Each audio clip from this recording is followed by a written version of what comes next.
So what is light? Since we're doing thinking and lighting, there's one thing, this is more like a side fun fact, is it doesn't look like, but light is invisible.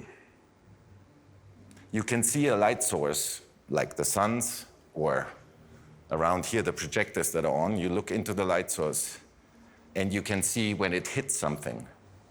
But it has to travel from the light source here, and in between, it is completely invisible.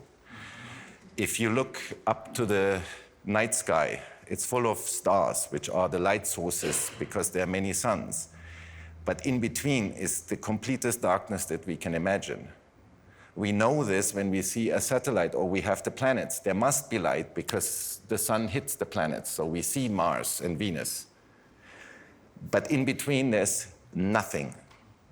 And I find it quite interesting to work with a material that we don't even know if it's a material or if it's a wave or something like this, and we can't touch it, we can feel it. So in this workshop, we talked in the beginning, and then we went to the practical thing, how to apply lighting in theater. So now, you see me isolated in the space, and you see my face pretty well, because it's right here in front of me, it just goes on my face. We do this exact same light, it just comes in an angle. And you would see this kind of light where the light comes in and a bit of the face is in darkness. There's a little triangle here. They even call this the Rembrandt triangle because he used this a lot to have this a bit more beauty light. This is used more in horror films and in black and white films because it does this thing. And we perceive it as more dangerous because it comes from below. You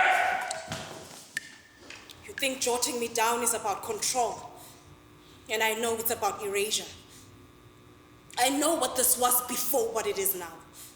This idea that land can be owned and that a person can take a piece of the earth and say, this is mine and mine, that is a plague.